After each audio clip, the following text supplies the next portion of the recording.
Bom, pessoal, então, telinha inicial com os assuntos que serão discutidos aqui no vídeo de hoje, os temas do dia. 5 temas no total, 2 deles em vermelho, porque são os temas em destaque. Os temas em destaque são os assuntos que aparecem no título e na capinha do vídeo. E aqui embaixo um recado que é sempre importante. A minutagem permite que você selecione na linha do tempo o tema que quer assistir, de forma que vocês podem assistir ao vídeo inteiro ou apenas aqueles assuntos que forem do interesse de vocês. E sem mais delongas, a gente parte para o primeiro tema, que é a conversa, o encontro entre o Vladimir Putin, que é o líder político russo, e o Xi Jinping, que é o líder político chinês. Se eu tenho um canal de temas internacionais e geopolíticos e eu não falo a respeito da conversa desses dois aí, eu estou sendo negligente. Quando a gente fala de China e Rússia, estamos falando das principais forças contra-hegemônicas no mundo hoje. São as forças que fazem frente ao projeto da OTAN. Então, o que esses caras conversam é sumamente importante. Trago aí uma matéria apenas para ilustrar o encontro desses dois, mas eu trouxe aqui, fiz um resumo do que de principal eu encontrei aí na rede a respeito da conversa de ambos. Matéria da Reuters, mídia corporativa, né, que é para fazer aquele carinho gostoso nos algoritmos. Putin e Xi prometem uma nova era e condenam os Estados Unidos. Para quem acompanha o cenário internacional, para quem acompanha o que Rússia e China dizem e fazem, o que os dois apresentaram em suas conversas, análises e nas perspectivas de parcerias futuras, não houve nada excepcionalmente novo, senão um aprofundamento do que já há, e é um aprofundamento muito importante. Isso que é interessante de observar. São aprofundamentos muito importantes. Porque conforme o cenário vai avançando e China e Rússia constatam que a análise que fizeram do panorama anterior se confirma, aprofundam as tendências, e isso é muito relevante, né? Trago 2 pontos, começo pelas letras vermelhas. O Putin visitou a China para celebrar os 75 anos das relações entre China e Rússia. E se eu pudesse destacar uma coisa importante, como estou destacando efetivamente aqui, eu destacaria o aprofundamento das parcerias militares e as falas sobre parcerias de defesa e segurança sendo proferidas com limites mais bem detalhados, que é o que esse foco na questão militar que antes, né, pelo menos nas falas, ficava em segundo plano. Quando China e Rússia fazem questão de falar com mais ênfase sobre a parceria militar, é porque ambos percebem que existe um nível maior de hostilidade por parte da OTAN. Justamente por isso, as falas dando ênfase a esse estreitamento das parcerias militares, algo do tipo, se vocês aumentam a carga daí, a gente aumenta a resposta daqui. Segundo ponto, letras azuis. Ambos vão reforçar a capacidade de resposta conjunta, e isso significa um aumento dos exercícios militares e das patrulhas marítimas e aéreas conjuntas, como forma de dissuasão. Eu disse para vocês aqui alguns dias atrás, foi uma avaliação que eu fiz a partir do que estava sendo discutido lá nos Estados Unidos, que o aumento das patrulhas, exercícios e atividades conjuntas de Rússia e China no entorno de Taiwan, e no entorno da China, lógico, né, que Taiwan é parte da China, é que fizeram com que os Estados Unidos repensassem muito do seu investimento de esforço para preparar-se um pouco melhor para aquela situação, porque já é claro que se houver qualquer entreveiro envolvendo mais forças e os Estados Unidos estarão envolvidos, a Rússia vai cair dentro também. Até porque China e Rússia entendem algo que é evidente.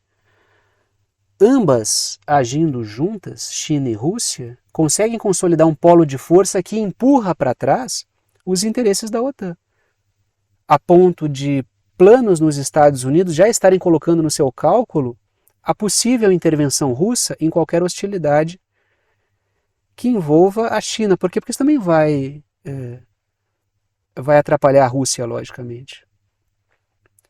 Então isso já está no cálculo. Por isso que China e Rússia fazem questão de colocar na balança isso.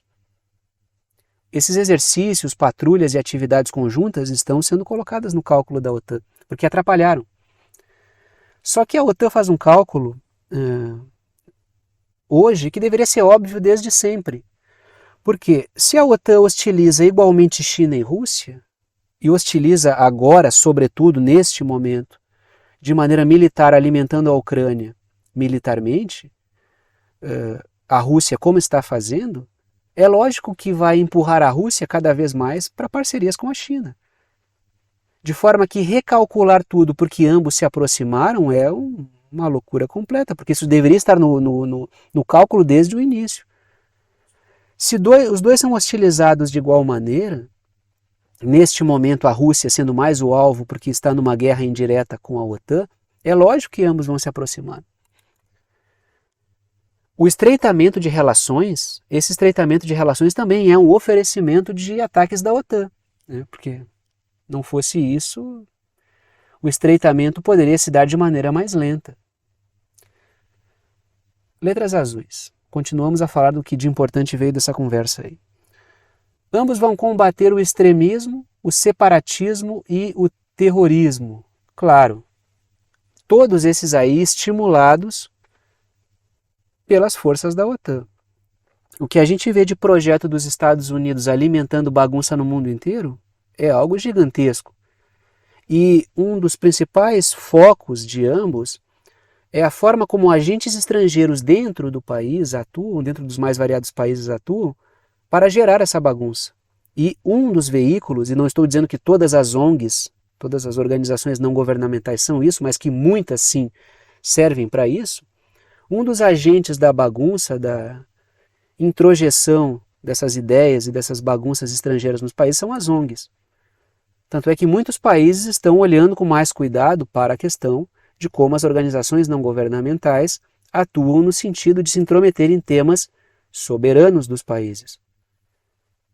De forma que China e Rússia olham para isso com muito cuidado e já faz tempo, né? Isso já faz um bom tempo que China e Rússia olham para esses agentes aí de maneira especial. Mas o importante é que vários países do mundo já estão fazendo isso também.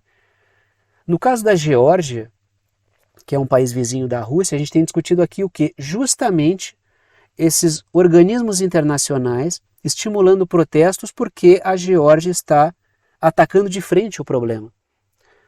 Os próprios protestos em si já revelam a importância da lei, porque os caras têm uma capacidade de mobilização tal que eles conseguem mobilizar a sociedade para atacar uma lei que vai contra essas forças aí.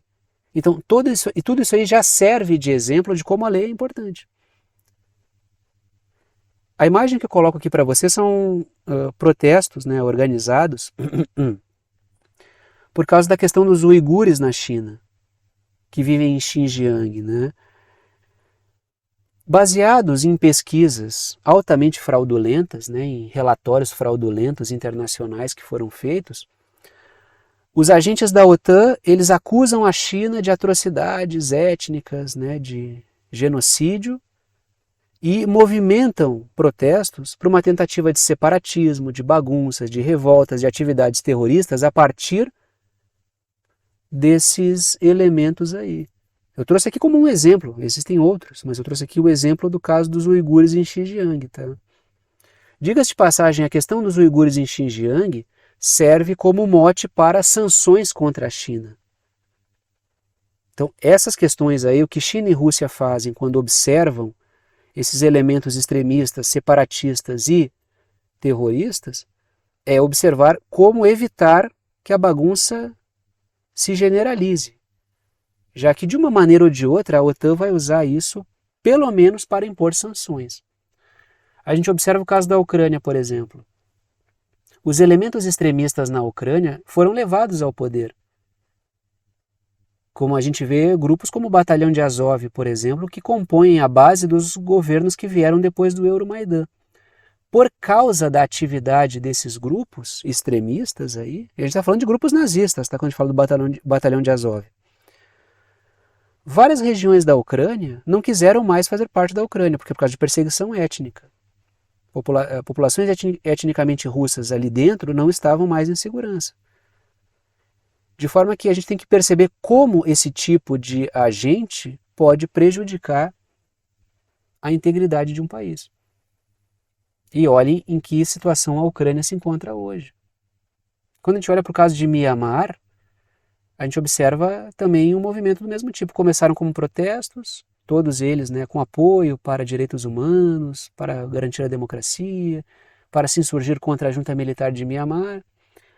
Gradativamente, o que eram protestos foram se transformando em guerrilhas étnicas que hoje estão infernizando a vida da junta militar que governa Mianmar. Por quê? Porque essa junta militar tem boas relações com a China. E depuseram uma liderança capaz dos Estados Unidos lá.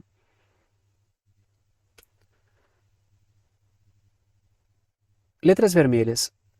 Quando se trata de BRICS, ambos falaram sobre estimular o comércio em moedas dos membros, isso é muito importante.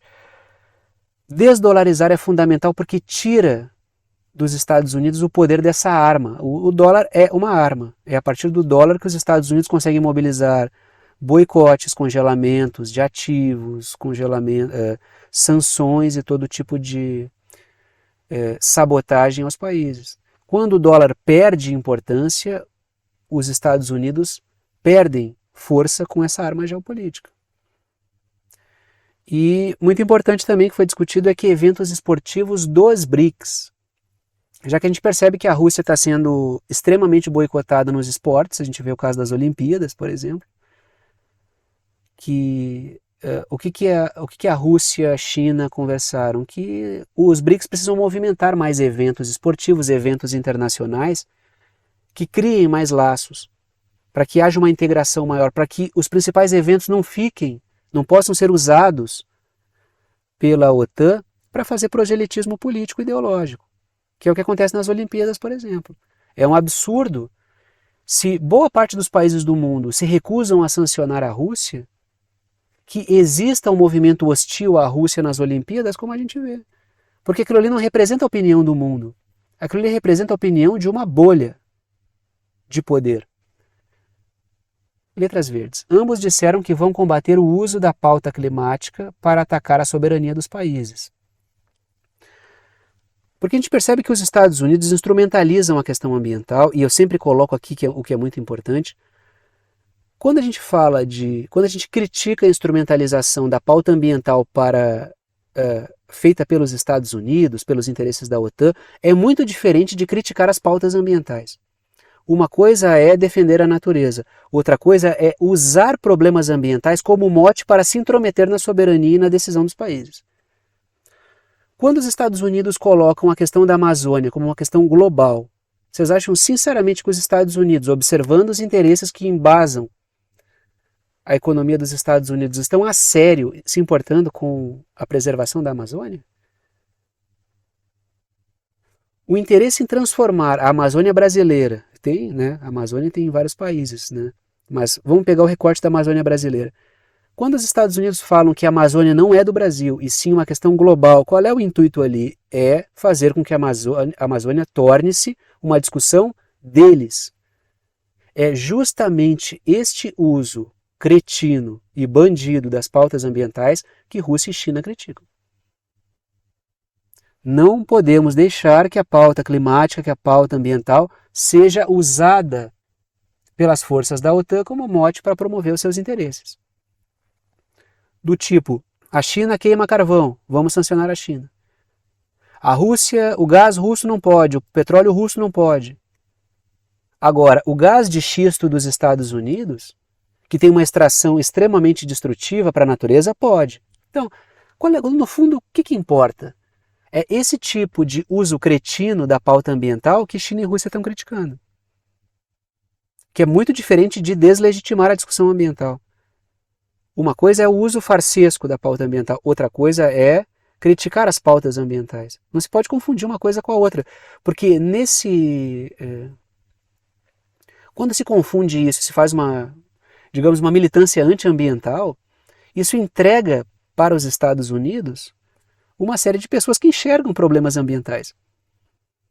O que China e Rússia fazem é retirar o proselitismo da OTAN e demonstrar que não há nenhuma preocupação ambiental ali por parte da OTAN. Isso que é importante de ser feito, é de demonstrar ali o uso farsesco dessas pautas, como é a questão de a pauta usada para quebrar cadeias de suprimentos, sobretudo na questão da energia, mas também vale para a questão alimentar. Esse uso, esse tipo de agricultura não é boa o suficiente. Forças transnacionais, empresas dos Estados Unidos, do Reino Unido, podem proporcionar uma agricultura ambiental. Isso coloca debaixo do guarda-chuva deles a produção de alimentos. Aquele carvão não é bom, aquele é. Aquele gás não é bom, aquele é. Então, assim, o gás russo era nocivo para a natureza, agora o gás dos Estados Unidos não é? A China e a Rússia estão denunciando isso aí. Diga-se de passagem, o que a Europa quer? Ela quer boicotar os produtos, turbinas eólicas e painéis solares da China. Mas a questão não é de facilitar e baratear a energia alternativa? Então, por que bloquear quando isso vem da China? No final das contas, o intuito é substituir as matrizes energéticas por algo mais limpo ou é promover uma reformatação para empurrar Rússia e China para fora dos mercados? É esse questionamento que China e Rússia estão fazendo, tá? E é um questionamento muito relevante. Letras azuis. Denunciaram a instalação de mísseis de médio e longo alcance no Indo-Pacífico e o risco nuclear da parceria AUKUS, que envolve Austrália, Reino Unido e Estados Unidos, para a região, já que ela dissemina o pânico nuclear, porque é uma parceria para submarinos nucleares e envolve a troca de tecnologias nucleares.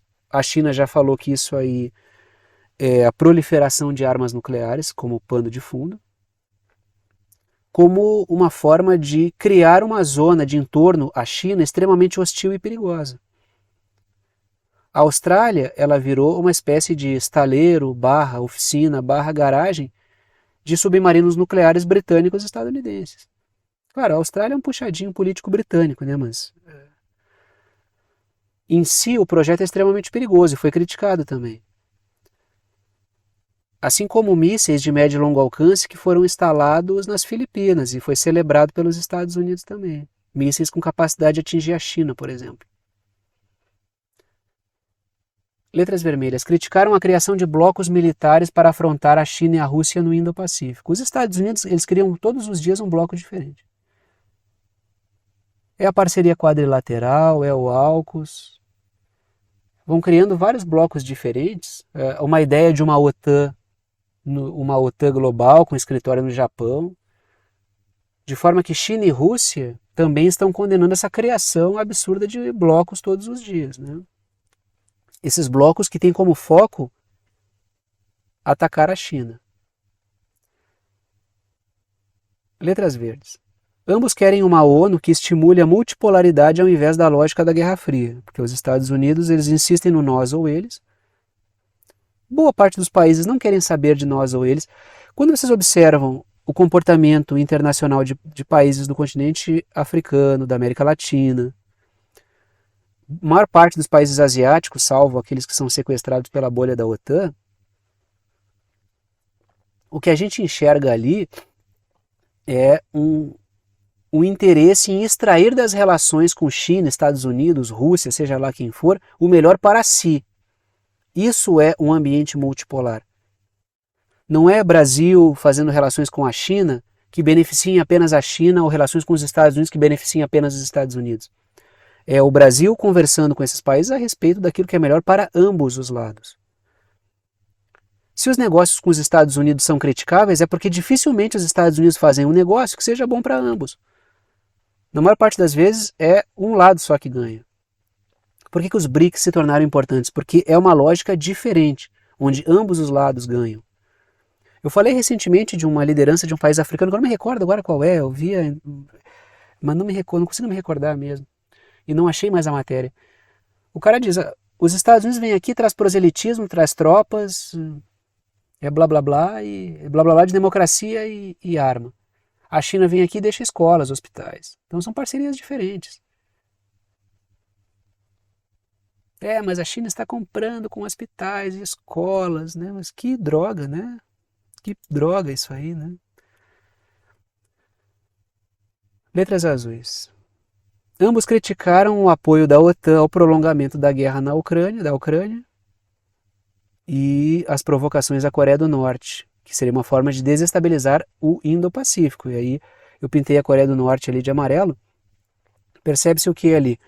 As portas de Rússia e China. Por isso a Rússia estreita laços com a Coreia do Norte, inclusive militares, pesquisas espaciais também, e outras atividades econômicas. Por quê? Porque a estabilização da Coreia do Norte é fundamental. A queda do governo norte-coreano geraria um desequilíbrio. Por quê? Porque a Coreia do Norte ela gera muita dor de cabeça para a Coreia do Sul e Japão, que são dois países ocupados basicamente pela OTAN que não tem autonomia nenhuma.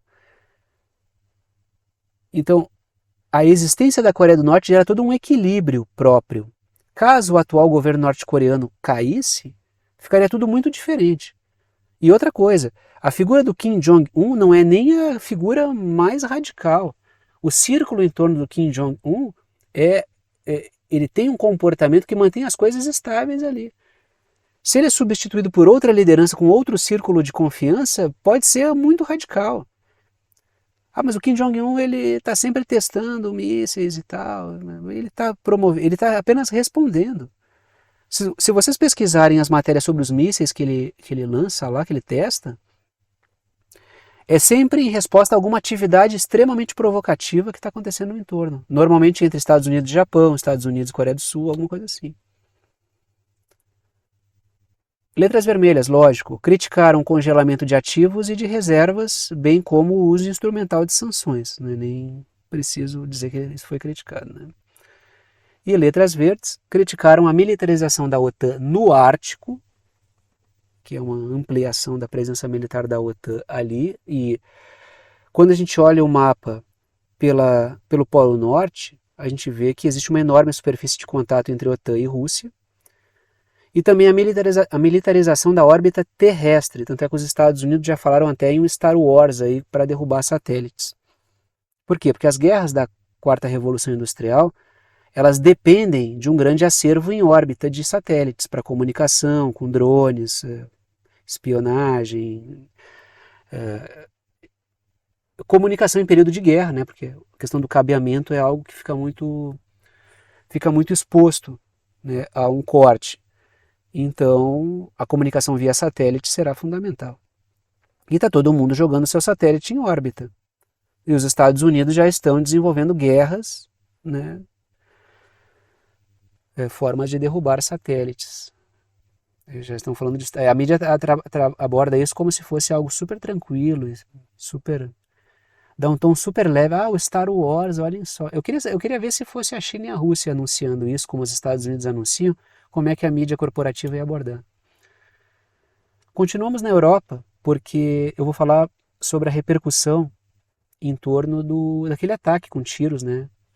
Felizmente, o Robert Fico, ele passou bem depois da cirurgia, é uma liderança muito importante. Né? Ontem eu estava lendo as matérias, eu achava que ia dar o pior ali, porque as cirurgias foram muito complicadas.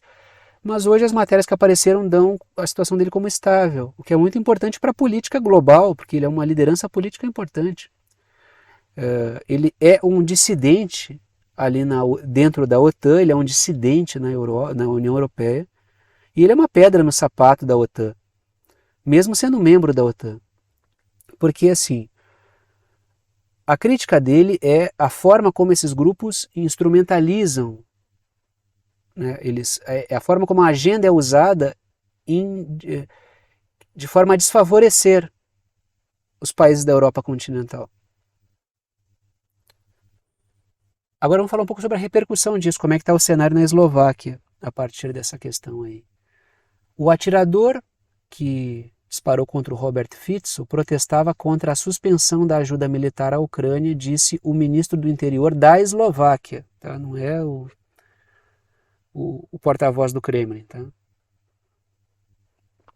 É um ministro, se bem que para a mídia corporativa são quase a mesma coisa, já que o Robert Fico é tido quase como um mini-mim ali do Putin, né, para a mídia corporativa.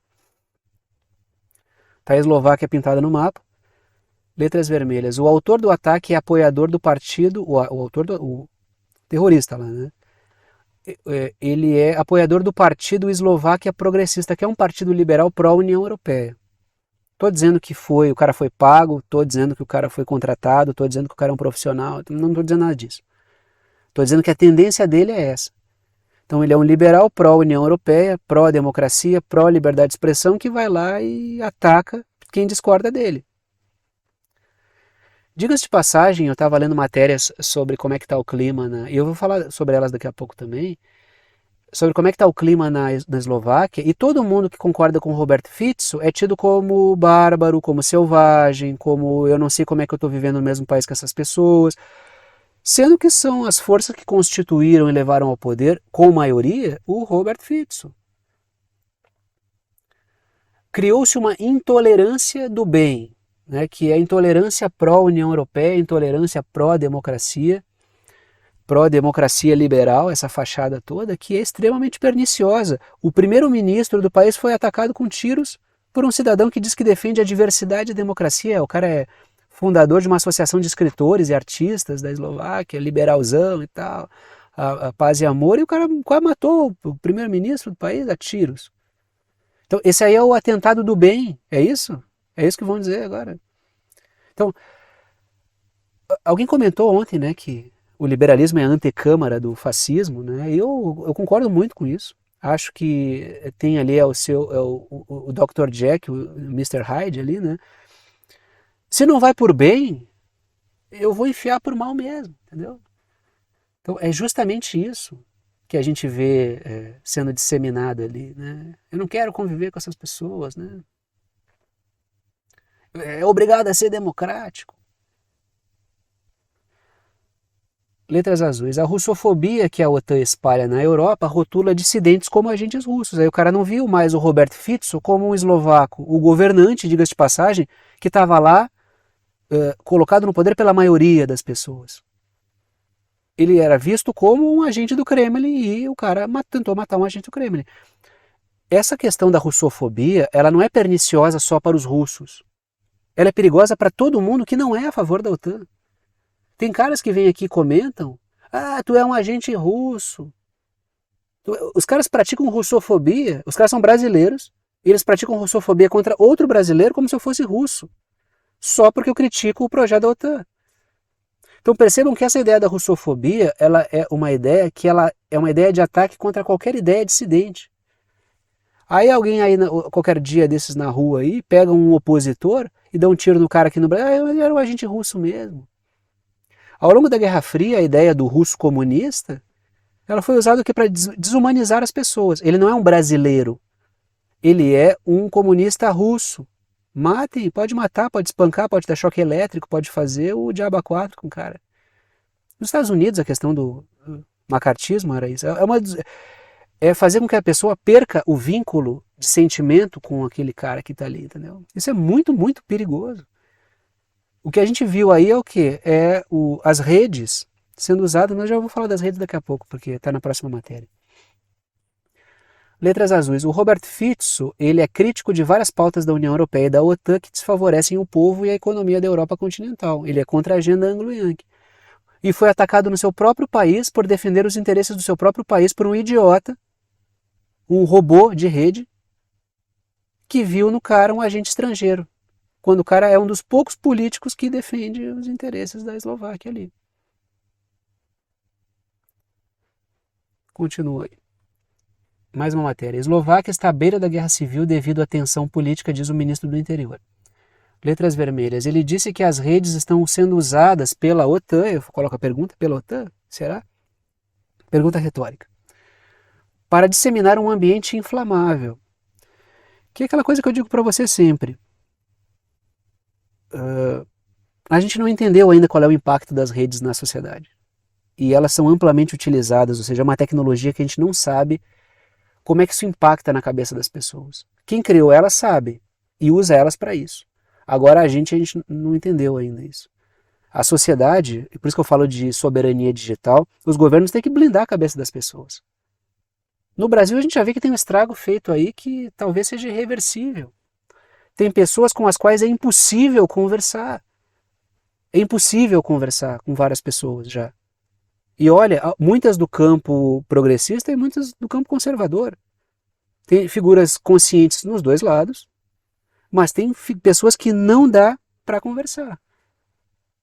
Tanto é que eu sempre digo, a esquerda identitária lacradora e o bolsonarismo na rede é muito difícil, o bolsonarismo fanático é muito difícil de conversar com essa galera. Porque, diga-se passagem, eu já fui xingado aqui por ambos os lados. Que cada um tem seu xingamento específico, né? Então, mas a questão é que se torna difícil a conversa porque a cabeça do cara foi hackeada a tal nível que ele não escuta nada, nada que não seja do grupelho que passa as coisas para ele. Não entra na cabeça do cara, não entra, simplesmente não entra na cabeça dele as coisas que tu diz. Essa fonte aí não importa. Então conseguiram fazer com que o cara perdesse a capacidade de análise porque ele só consome leituras e notícias e vídeos de fontes que dizem para ele que aquelas são as únicas fontes confiáveis. O cara é incapaz de fazer um julgamento a partir de várias fontes que são colocadas diante dele. Ele não consegue pensar. Quando certas palavras são proferidas, é como se fosse aquelas coisas da sineta e do cachorro que ele saliva, sabe aquelas pesquisas lá do comportamentalismo, do behaviorismo? Tem certas palavras que quando são usadas fazem o cara ativar ali um monstro que sai dele. Então tem certos jargões que não podem ser usados. E isso tudo é um trabalho de psicologia danado.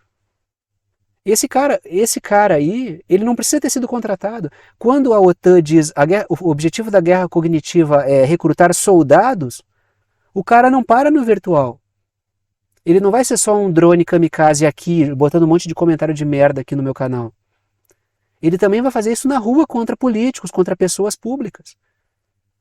Porque o meu grande objetivo de vida, e eu posso perder alcance com isso, mas eu não vou deixar a minha caixa de comentários virar uma latrina como é boa parte das caixas de comentários das redes. Eu sei que isso reduz a interação, mas se eu deixar isso acontecer, o meu alcance vai crescer, mas esses caras vão ter visibilidade junto comigo, e eu não vou deixar.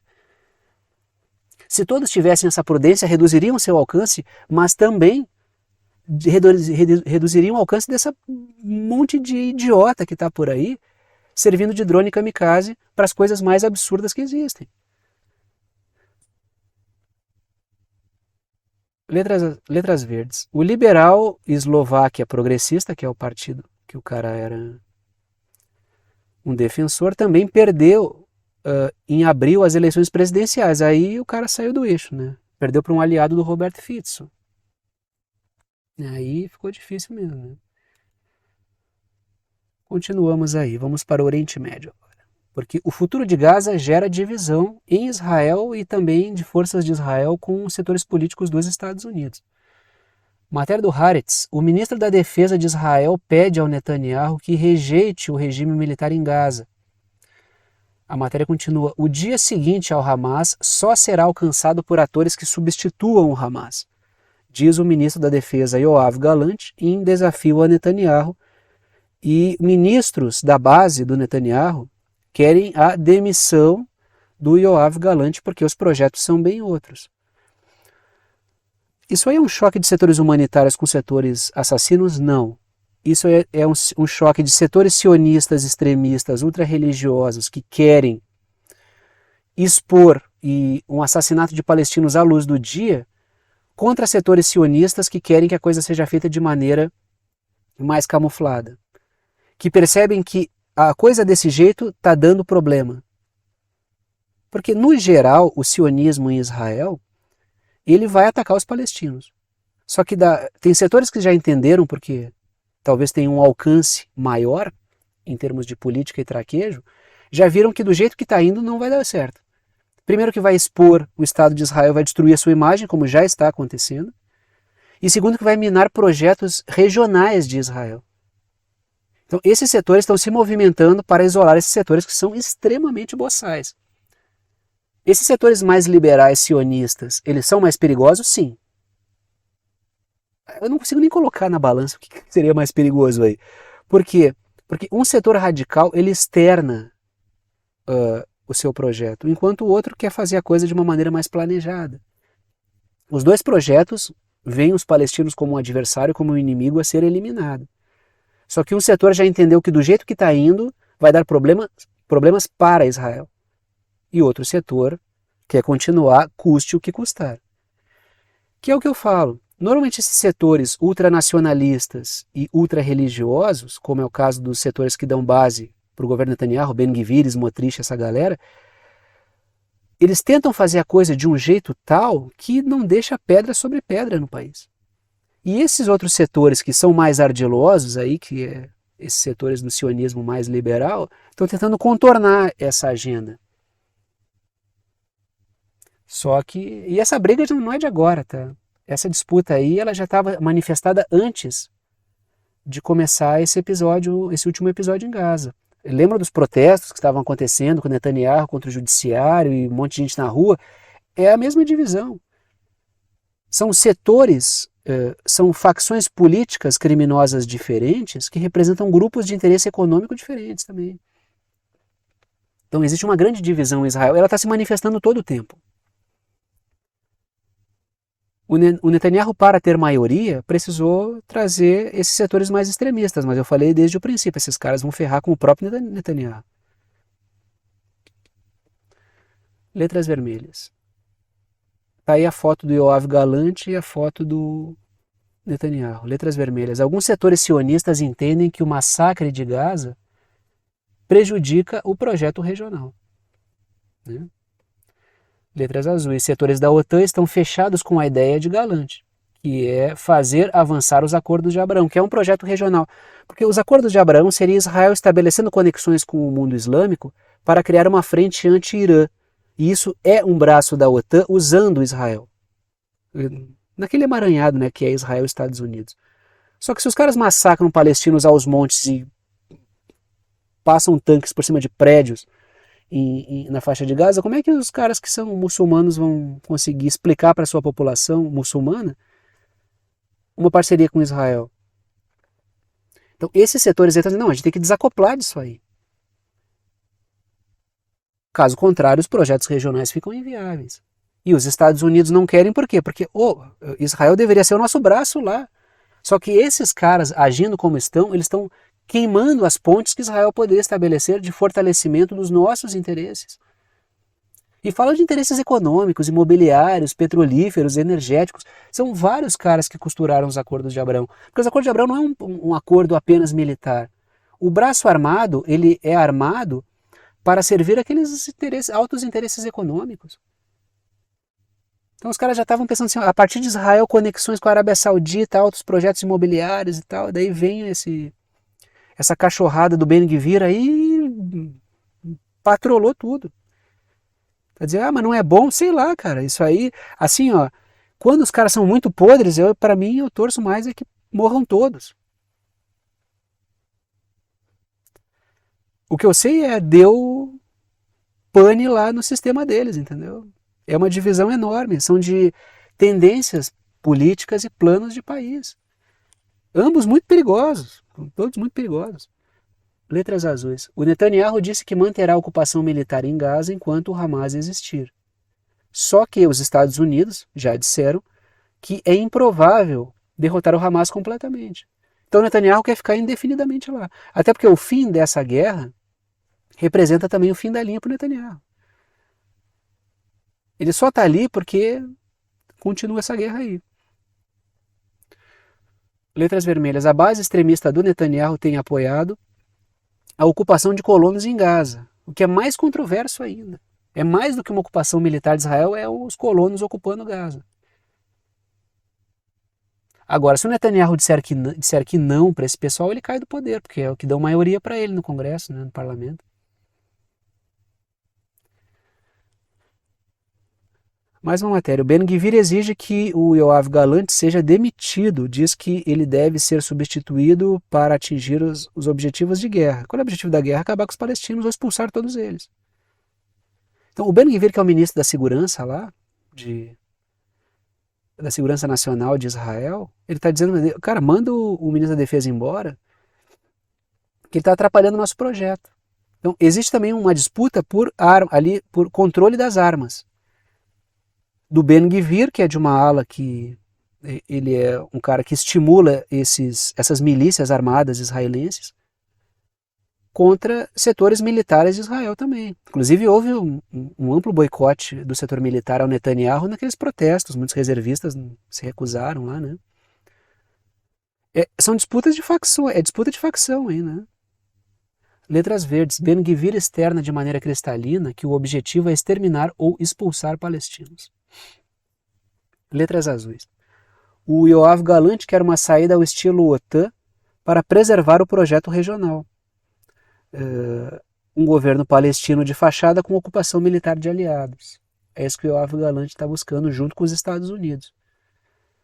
E lógico que é justamente o que aqueles setores ultra-religiosos e ultra-nacionalistas ali querem, né? Então é uma disputa, né? Os palestinos já disseram que os dois lados são extremamente perigosos, né, para eles. É morrer no curto prazo ou no longo prazo. Matéria da Reuters. O Antony Blinken, que é o secretário de Estado dos Estados Unidos, diz que Israel precisa de um plano claro e concreto para o futuro de Gaza, que é o... Não pode ser ocupação militar israelense com ocupação de colonos. Os Estados Unidos veem isso como muito ruim, por quê? Porque isso corta os acordos de Abraão, impossibilita. Tem que ser bom para os dois. É um casamento de interesses, né? Letras vermelhas, o Blinken quer países militares do Golfo em Gaza. Ele quer forças militares de países do Golfo, tá? Até países militares. Forças militares de países do Golfo em Gaza. Ou quer militares de países do Golfo em Gaza. Eu que troquei na hora de escrever ali. Desculpa. Letras verdes. O Trump, ele tende a seguir a mesma linha do Biden, tá? O Trump vai ser diferente. Não tende a ser diferente. Por quê?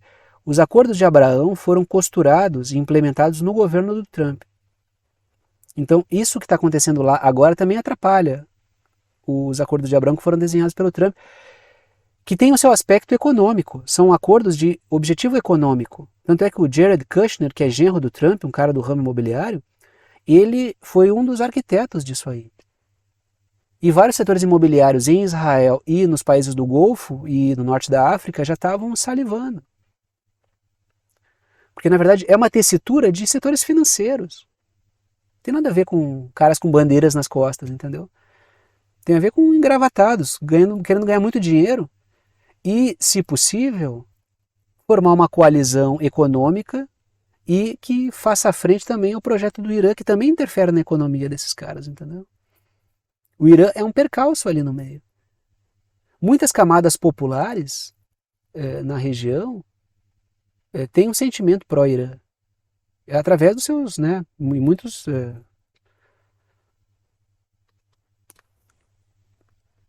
Então, assim, se o Trump entrar, como será? Muito provavelmente a política vai permanecer a mesma. Porque os acordos de Abraão são importantes para setores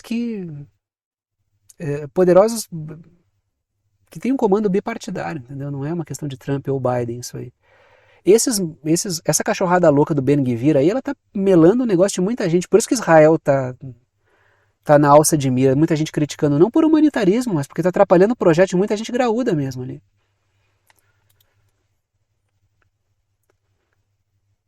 Continuamos na região porque a Liga Árabe debate o futuro de Gaza. Aí, essa posição dos países do Golfo não é só do país do Golfo, porque a Liga Árabe pega, né, norte da África até a Península Arábica.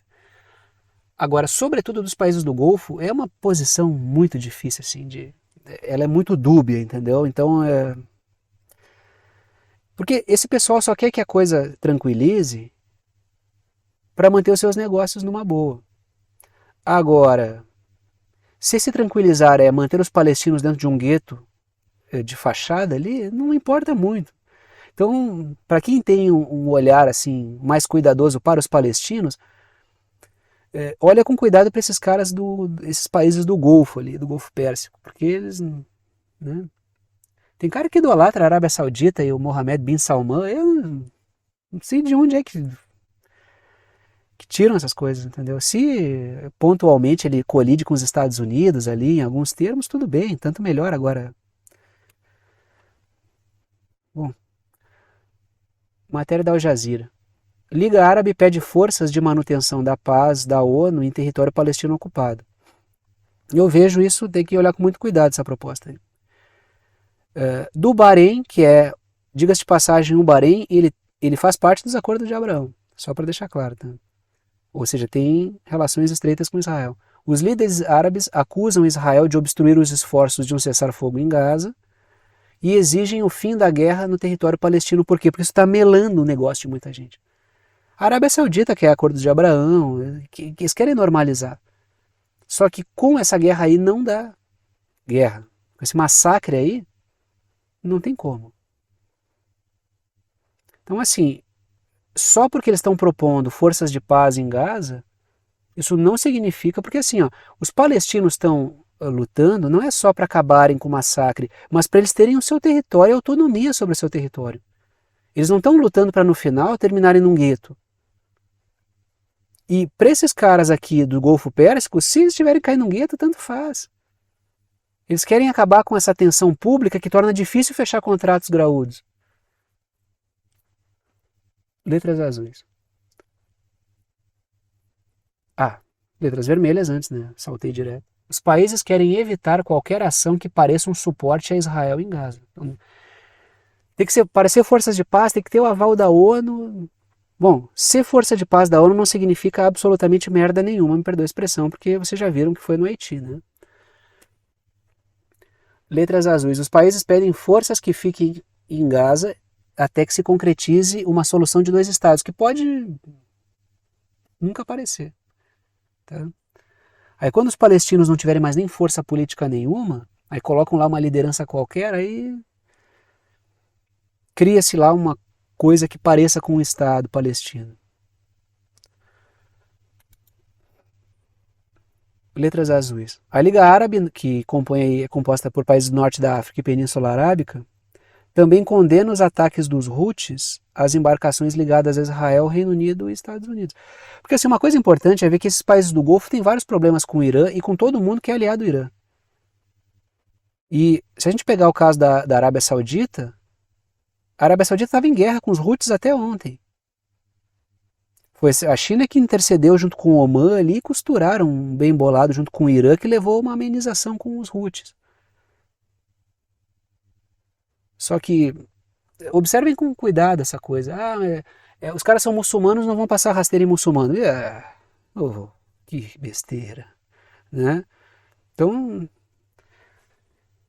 tem que ver como é que os palestinos vão participar desses acordos de paz, como é que vai ser tecido isso aí, porque se querem as coisas colocadas nesses termos, porque o povo do Haiti, quando fala em forças de paz, eles preferem até os grupos criminosos que estão lá dentro. Fizeram protestos contra a presença de forças de paz da ONU no Haiti de novo. E olha que a situação lá está bem feia.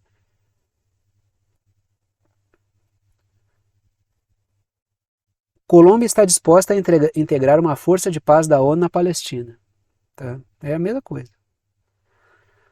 Letras vermelhas. Ele convidou a América Latina, o Gustavo Petro convidou a América Latina e a África a participar da força de paz proposta pela Liga Árabe. É importante convidar os palestinos também para participarem, né?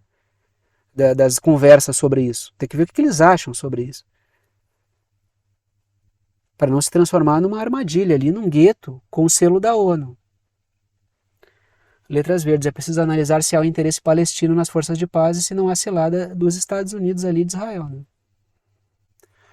Porque aí, se tudo culminar com a Colômbia apoiando forças de paz que vão tirar o poder dos palestinos e vão azeitar os acordos de Abraão ali depois, aí o Gustavo Petro volta de novo para a caixinha do lixo de onde eu tirei ele por um tempo, né? Que eu metia pau no Petro. Aí eu não confio nele até hoje como liderança. Mas ele começou a ter uma conduta bem firme ali contra Israel. Eu pensei, será? Mas aí, né? Mas que também tem muita coisa que Israel, muita bandalheira que Israel fez na Colômbia também, né? História de assassinato, de eliminação de muita gente ali, né? E aí tem muita animosidade em setores políticos da Colômbia, sobretudo de setores. O Petro é um cara oriundo da guerrilha, né? e pode ter uma coisa direta ali, né? Mas eu não, sei lá, não, esse Petro aí não me desce nem com. E aí um tema interessante que apareceu aí, né? Que passou bem ao largo da mídia isso aí, eu tive que achei até com certo atraso, né? Matéria do dia 11. Liga o título tá errado, né? Rússia descobre, né? Reservas de petróleo na Antártida. Desculpem aí. A matéria é a seguinte, a Rússia, matéria da mídia britânica, os britânicos deram destaque a isso aí. A Rússia encontra vastas reservas de petróleo e gás no território antártico britânico. É reivindicado pelo Reino Unido. O Reino Unido ele coloca o selo dele em tudo, né? É engraçado. O que eles estão fazendo lá também? Que o Chile e a Argentina e tal ali reivindiquem alguma coisa. Agora, o que o Reino Unido está reivindicando lá? No outro polo, cara. Ah, mas é que ele tem as Malvinas. Não deveriam ter também as Malvinas. Então, é um pedaço da Antártida também? Ah, mas é que tem lá, não sei o que, a história toda. Não, né? Esses territórios aí ultramarinos aí, para mim, é um órgão vestigial colonial, né? A agência Rosgel, que é uma agência de pesquisa geológica da Rússia, daí tem um barquinho deles aí, um navio deles, né? Um barco deles aí. A agência Rosgel teria encontrado uma reserva que tem o dobro do tamanho das reservas sauditas. Seria a maior reserva de petróleo do mundo. Foi encontrada na Antártida, mas não pode explorar, né? Economicamente. Letras azuis. As reservas cortam os territórios reivindicados por Argentina, Chile e Reino Unido, né? Diga de passagem, o território reivindicado por Chile e Argentina, o Reino Unido pega um pedaço dos dois, né? Tem território que se sobrepõe ali, né? Letras azuis. O Reino Unido acusa os russos de violação dos acordos antárticos de 1959, que proíbem qualquer exploração econômica na Antártida. Então, essa semana mesmo eu estava falando com você sobre isso, né? Dado o momento que a gente vive aí no planeta, né? Que é um momento de clara mudança no equilíbrio de forças e de perda de hegemonia da OTAN, os acordos, os órgãos, que eu coloquei nas letras vermelhas ali, ó, já dissemos que órgãos e tratados internacionais estão sendo repactuados à luz da atual correlação de forças. A ONU tá do jeito que está, o G20 está do jeito que está, os acordos nucleares entre Rússia e Estados Unidos estão do jeito que estão. Tudo está muito louco, por quê? Porque houve uma mudança do panorama real de forças. Então todos os acordos eles estão assim, eles estão sendo seguros por alfinetes, porque a ordem global mudou e o contratual vai ter que acompanhar. Só que o problema é, como é que tu convence uma galera que estava acostumada a enfiar acordo goela abaixo, porque tinha mais armas, a negociar melhores condições com o resto do planeta, entendeu? Então, assim, o que havia ali em 1959, por um equilíbrio de poder nuclear e um grande medo de guerra nuclear, foi a União Soviética e os Estados Unidos meio que dizendo, tá, Antártida ali, ninguém mexe naquilo ali, porque senão pode dar uma merda do tamanho do universo. Agora que tem recurso pra caramba ali, tem. Agora, do jeito que a coisa tá, quem é que vai sentar para conversar se China, Rússia, Estados Unidos estão do jeito que estão aí? Como é que vai ficar essa coisa da Antártida? Qual vai ser o primeiro desvairado que vai meter o louco lá na Antártida e vai fazer uma merda do tamanho do mundo? Ninguém sabe disso aí. Porque ninguém senta mais para conversar. Porque a gente está num momento que é complicado disso aí acontecer. O que eu estou vendo? Eu estou vendo que os Estados Unidos estão cada vez mais farejando lá na Antártida através do cachorro que eles têm ali na Argentina, que é o Milei. Com todo perdão ao cachorro. É mais por causa da fidelidade canina que ele tem à OTAN mesmo. Como no caso da que eu botei aí, ó. Letras verdes. Recentemente, a chefe do Comando Sul dos Estados Unidos, que é a Richardson, que está na foto aí, esteve em base militar argentina em Ushuaia. Então, essa visita tem a ver com esse panorama aí do petróleo. Certamente, quando eu ouvi isso, tá, então agora está explicado o que esses caras estão fazendo aqui em Ushuaia agora. Então, assim, vamos olhar com calma essa questão aí, porque já tem algo muito tenso no Ártico e no Antiártico também começa, na Antártica, né? Também começa a ter, né? Então, no norte e no sul temos questões aí crescentes. E eu ainda falei esses dias, né, sobre essa questão das repactuações sobre o que fazer com a Antártida, né? Enfim. E tá aí as reivindicações, né? Percebam ali que quem quiser olhar com mais calma, pausa o vídeo e olha depois, né? Mas percebam que a reivindicação da Argentina está circunscrita da Grã-Bretanha. Olha, cara, se eu fosse argentino, eu acho que eu ia detestar os britânicos mais do que eu detesto como brasileiro, viu? Que puta merda, velho. Sabe? Me desculpem assim, mas que inferno, assim, essa coisa dos britânicos em cima dos argentinos ali. É muito compreensível a comemoração do Maradona, né? No título, né? Então, assim, é sempre uma... E claro, os britânicos também eles sobrepõem toda a reivindicação argentina e a do Chile também, uma boa parte do Chile também. Sendo que a do Chile também cruza com a da Argentina ali, né? Aí tem Noruega, Nova Zelândia, Austrália, né? Tem até a França. A França não pode perder a viagem também, né? Ela tem que ficar reivindicando as coisas. Ah, mas tudo tem a ver com pesquisas do passado, exploradores importantes que alguém colocou lá. São todas repactuações que vão ser feitas à luz de quem tem mais canhão aí, né? Então, temos que ver como é que vai ficar essa questão, né? A presença dos Estados Unidos ali é muito reveladora, né? Na Argentina, farejando ali na Antártida, né? Momento final do vídeo, momento de passar o chapéu, pedir o apoio financeiro para aqueles que gostam, querem e podem apoiar o canal, para aqueles que veem que o canal é importante para a formação da sua compreensão sobre temas internacionais e geopolíticos. Sempre comento com vocês que apenas os anúncios e propagandas que aparecem durante o vídeo não garantem a existência do canal. O que garante efetivamente a existência do canal é o apoio dado por alguns de vocês, apoio financeiro, apoio pelo qual eu sou imensamente grato. Se eu fosse depender apenas da receita das propagandas, ficaria difícil manter esse trabalho aqui.